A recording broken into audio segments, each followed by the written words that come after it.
Full Moon sale ಬೆಳಗ್ಗೆ 9 ಗಂಟೆಯಿಂದ ರಾತ್ರಿ 12 ಗಂಟೆವರೆಗೆ ಆಗಸ್ಟ್ 28 ಒಂದು ದಿನಕ್ಕೆ ಮಾತ್ರ. ಇನ್ನು ನಾಗೇಂದ್ರ ಇವತ್ತು ರಾಜೀನಾಮೆ ಕೊಡ್ತಾರಾ? ಇಂಥ ಒಂದು ಸುದ್ದಿ ಹರಿದಾಡ್ತಾ ಇದೆ. ಯಾಕಂದರೆ ಯಾರ್ಯಾರೋ ಕೆಲವೊಂದು ಮಾತುಗಳು ಕೇಳಿದಂಥ ಸಂದರ್ಭದಲ್ಲಿ ಅನ್ನಿಸ್ತಾ ಇದೆ ನಾಗೇಂದ್ರ ಬಹುತೇಕ ಈ ನಿರ್ಧಾರಕ್ಕೆ ಬಂದಿದ್ದಾರೆ ಅಂತ. ಅವ್ರಿಗೆ ಅನಿಸಿದೆ ಅಂತೆ, ನನ್ನಿಂದ ಭಾಳ ಮುಜುಗರ ಆಗ್ತಾ ಇದೆ, ಅನಗತ್ಯವಾಗಿ ನಾನೇ ಟಾರ್ಗೆಟ್ ಆಗ್ತಾ ಇದ್ದೀನಿ, ನನ್ನಿಂದ ಪಕ್ಷಕ್ಕೆ ಮುಜುಗರ ಆಗ್ತಾ ಇದೆ, ಅದಕ್ಕೋಸ್ಕರ ಬೇಡ ಅನ್ನುವಂಥ ತೀರ್ಮಾನಕ್ಕೆ ನಾಗೇಂದ್ರ ಬಂದಿದ್ದಾರಂತೆ. ಬಹಳ ಒಳ್ಳೆಯ ನಿರ್ಧಾರ. ಆ ರೀತಿ ಏನಾದರೂ ಆಯಿತು ಅಂದರೆ ಸರ್ಕಾರ ಒಳ್ಳೆ ರೀತಿಯಲ್ಲಿ ಟೇಕ್ ಆಫ್ ಆಗಿದೆ. ಡಿ ಕೆ ಶಿವಕುಮಾರ್ ಮುಖ್ಯಮಂತ್ರಿ ಆದಮೇಲೆ ಇಂಥ ಸಂದರ್ಭದಲ್ಲಿ ಈ ನಾಗೇಂದ್ರ ಅವರ ವಿಚಾರವನ್ನೇ ಇಟ್ಕೊಂಡು ವಿಪಕ್ಷಗಳು ಎಳೆಯೋದಿದೆಯಲ್ಲ, ಅದು ಪಾದಯಾತ್ರೆ ಮಾಡೋದು, ಪ್ರತಿಭಟನೆ ಮಾಡೋದು, ಕಲಾಪಗಳನ್ನ ನಡೆದಂಗೆ ಬಿಡೋದು, ಗಲಾಟೆ ಮಾಡೋದು, ಬಾವಿಗಿಳಿದು ಪ್ರತಿಭಟನೆ ಮಾಡೋದು, ಎಷ್ಟು ಅಂತ ಕೇಳೋಕ್ಕೆ ಸಾಧ್ಯ? ಜನರು ಬೇಸತ್ತಿದ್ದಾರೆ. ಸಹಜವಾಗಿ ಒಂದು ಪ್ರಶ್ನೆ ಉದ್ಭವ ಆಗಿದೆ, ಇಷ್ಟೊಂದೆಲ್ಲ ಆರೋಪಗಳಿದ್ದಂಥವ್ರನ್ನ ಯಾಕರಿ ಇಟ್ಕೊಂಡು ಇವರು ಮುಂದುವರಿಸ್ತಾರೆ ಅನ್ನುವಂಥ ಪ್ರಶ್ನೆ ಇದೆ. ಅದನ್ನು ಸಂಬಂಧಪಟ್ಟಂಥ ನಾಯಕರು ಅರ್ಥ ಮಾಡ್ಕೋಬೇಕು. ಪಕ್ಷಕ್ಕೇನು ಮುಜುಗರ ಆಗುತ್ತೆ, ಏನು ಎತ್ತ, ಮುಂದೆ ಜನ ನಿಮ್ಮನ್ನು ಕನ್ಸಿಡರ್ ಮಾಡಬೇಕೋ ಬೇಡವೋ? ಸೊ ಹೀಗಾಗೇನು ಅಂತಂದರೆ ಅಂದ್ಕೋಬೇಕು, ನಾಯಕರುಗಳು ಕೂಡ ಯೋಚನೆ ಮಾಡಬೇಕು. ನನ್ನಿಂದಾಗಿ ಇಷ್ಟೊಂದೆಲ್ಲ ಮುಜುಗರ ಆಗ್ತಾಯಿದೆ ಅಂತಂದರೆ ಬೇಡ ಬಿಡಪ್ಪ, ಪಕ್ಷಕ್ಕೋಸ್ಕರ ನಾನು ತ್ಯಾಗ ಮಾಡ್ತೀನಿ ಅನ್ನುವಂಥ ಮನೋಭಾವನೆ ನಾಯಕರಲ್ಲಿ ಬರಬೇಕು. ಅವ ಮಾತ್ರ ನಾಯಕರು. ಇದೊಂದೇ ವಿಚಾರವನ್ನು ಎತ್ಕೊಂಡು ಎಳೆದಿದ್ದೆ ಯಾವುದರ ಒಂದು ಕಲಾಪ ಏನಾದರೂ ನೆಟ್ಟಗಾಗಿದೆಯಾ? ಒಂದು ಸಮಸ್ಯೆಯ ಬಗ್ಗೆ ಏನಾದರೂ ಚರ್ಚೆ ಆಗಿದೆಯಾ?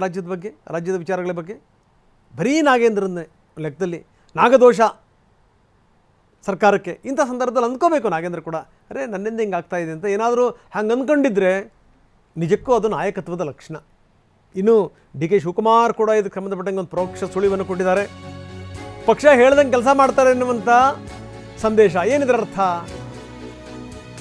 C M D K Shivakumar ಹೇಳ್ತಾರೆ, ಎಲ್ಲರೂ ಕೂಡ ಶಿಸ್ತಿನ ಸಿಪಾಯಿಗಳು, ಮಂತ್ರಿಗಳು ಕೂಡ ಶಿಸ್ತಿನ ಸಿಪಾಯಿಗಳು, ಶಾಸಕರು ಸಚಿವರು ಎಲ್ಲರೂ ಕೂಡ ಶಿಸ್ತಿನ ಸಿಪಾಯಿಗಳು, ಎಲ್ಲರೂ ಕೂಡ ಪಾರ್ಟಿ ಹೇಳ್ದಂಗೆ ಕೇಳ್ತಾರೆ ಅಂತ. ಇದರ ಅರ್ಥ ಏನು? ಏನಾದರೂ ಇನ್ಸ್ಟ್ರಕ್ಷನ್ ಹೋಗಿದೆಯಾ ಅನ್ನುವಂಥ ಪ್ರಶ್ನೆ ಇದೆ. ಬನ್ನಿ ಸಿ ಎಂ ಏನು ಹೇಳಿದ್ದಾರೆ ನೋಡೋಣ.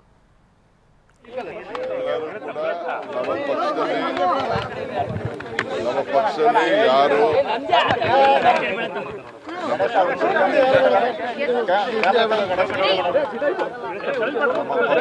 ಯಾರು ಮಂತ್ರಿ ಇರ್ಬೋದು, ಎಲ್ಲರೂ ಕೂಡ ಪಕ್ಷದ ಶಿಸ್ತಿನ ಸಿಪಾಯಿಗಳು. All those who are in the party, either is a worker or MLA or a minister, all of them are very discipline soldier of the party. ಇನ್ನು ಇದೆಲ್ಲದರ ನಡುವೆ ಡಿ ಕೆ ಶಿವಕುಮಾರ್ ದೆಹಲಿಗೆ ಹೋಗ್ತಾ ಇದ್ದಾರೆ, ಹೈಕಮಾಂಡ್ ನಾಯಕರನ್ನ ಭೇಟಿ ಮಾಡ್ತಾರೆ, ರಾಜ್ಯ ರಾಜಕೀಯದ ಬಗ್ಗೆ ಸಾಕಷ್ಟು ಸಂಗತಿಗಳನ್ನು ಹೇಳ್ತಾರೆ. ವೆರಿ ಇಂಪಾರ್ಟೆಂಟ್ ಮೀಟಿಂಗ್ಗಳಿದೆ, ಬ್ಯಾಕ್ ಟು ಬ್ಯಾಕ್ ಮೀಟಿಂಗ್ಗಳು. ಕೆ ಸಿ ವೇಣುಗೋಪಾಲ್ ಜೊತೆಗೆ ಮಾತುಕತೆ ಇದೆ. ಬೇರೆ ಬೇರೆ ನಾಯಕರನ್ನು ಕೂಡ ಭೇಟಿ ಮಾಡ್ತಾರೆ.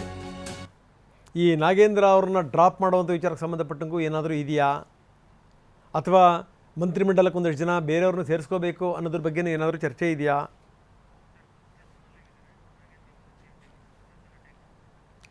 ಬನ್ನಿ, ನಮ್ಮ ಪ್ರತಿನಿಧಿ ಪ್ರಸನ್ನ ನಮ್ಮೊಂದಿಗೆ ಈಗ ನೇರ ಸಂಪರ್ಕದಲ್ಲಿದ್ದಾರೆ. ಪ್ರಸನ್ನ, ಒಂದು ವಿಚಾರನ ಈ ಮುಜುಗರ ಆಗುತ್ತೆ ಅಂತ ಗೊತ್ತಾದರೂ ಕೂಡ ಅದನ್ನು ಈ ಅರಗಿಸಿಕೊಳ್ಳುವಂಥ ಮನೋಭಾವನೆ ಯಾಕೆ ಅನ್ನುವಂಥದ್ದು ಒಂದು ದೊಡ್ಡ ಸಂಗತಿ. ಯಾಕಂದರೆ ನೋಡಿ, ಅವಧಿ ಭಾಳ ಕಡಿಮೆ ಇದೆ ಪ್ರಸನ್ನ. ನಾವು ಪ್ರತಿನಿತ್ಯ ಮಾತಾಡ್ತಾ ಇರ್ತೀವಿ, 1.25 ವರ್ಷ, ಅದರಲ್ಲಿ 1 ವರ್ಷ ಹೆಚ್ಚು ಕಡಿಮೆ ಪೂರ್ತಿ ಚುನಾವಣಾ ವರ್ಷ ಆಗಿಬಿಡುತ್ತೆ.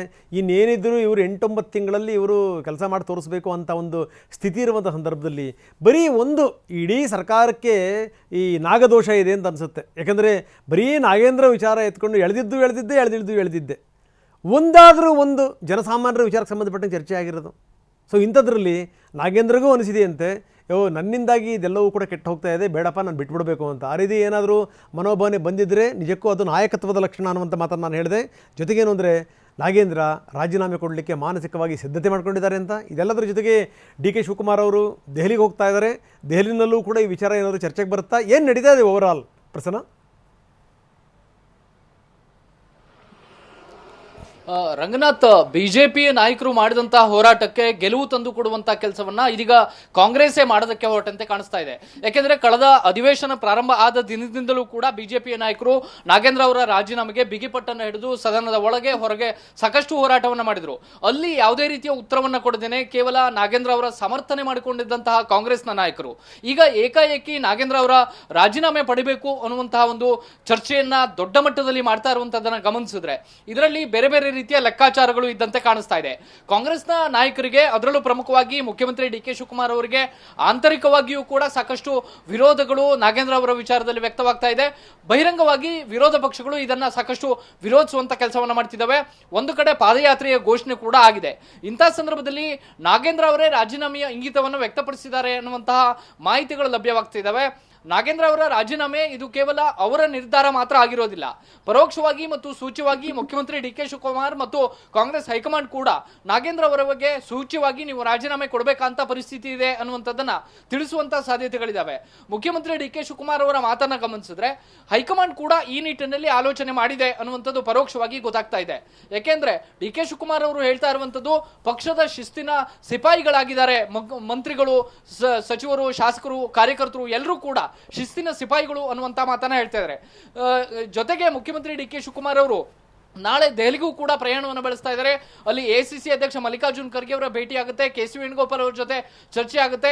ಇಂಥ ಸಂದರ್ಭದಲ್ಲಿ ನಾಗೇಂದ್ರ ಅವರನ್ನ ಮುಂದುವರಿಸಬೇಕಾ ಅಥವಾ ಕ್ಯಾಬಿನೆಟ್ ಇಂದ ಡ್ರಾಪ್ ಮಾಡಬೇಕಾ ಅನ್ನೋ ಬಗ್ಗೆಯೂ ಕೂಡ ಒಂದು ಅಂತಿಮ ತೀರ್ಮಾನ ಆಗುವಂತ ಸಾಧ್ಯತೆಗಳಿದಾವೆ. ಪಕ್ಷದ ಒಳಗೂ ಕೂಡ ಹಲವು ಮಂದಿ ನಾಯಕರನ್ನ ಕ್ಯಾಬಿನೆಟ್ಗೆ ಸೇರ್ಪಡೆ ಮಾಡ್ಕೊಳ್ಬೇಕು ಅನ್ನುವಂತ ಆಗ್ರಹಗಳು ಇರುವಂತ ಈ ಸಂದರ್ಭದಲ್ಲಿ ಇದೀಗ ನಾಗೇಂದ್ರ ಅವರ ರಾಜೀನಾಮೆಯನ್ನ ಪಡೆದುಕೊಳ್ಳೋ ಮೂಲಕ ಒಂದು ಗೊಂದಲಕ್ಕೆ ತೆರೆ ಎಳೆಯುವಂತ ಕೆಲಸವನ್ನ ಕಾಂಗ್ರೆಸ್ನ ಹೈಕಮಾಂಡ್ ಮತ್ತು ಕಾಂಗ್ರೆಸ್ನ ನಾಯಕರು ಮಾಡುವಂತಹ ಸಾಧ್ಯತೆಗಳು ಇದೀಗ ದಟ್ಟವಾಗಿ ಬರ್ತಾ ಇದಾವೆ. ರಾಜೀನಾಮೆ ಯಾವಾಗ ಆಗುತ್ತೆ ಅನ್ನುವಂಥದ್ದು ಗೊತ್ತಾಗದೆ ಹೋದ್ರೂ ಕೂಡ ಆ ಬಗ್ಗೆ ಒಂದಷ್ಟು ಚರ್ಚೆಗಳಂತೂ ತೀವ್ರ ಸ್ವರೂಪವನ್ನು ಪಡೆದುಕೊಂಡಿದೆ. ರಂಗನಾಥ್, ಧನ್ಯವಾದ ತಮ್ಮೆಲ್ಲ ಮಾಹಿತಿಗೆ.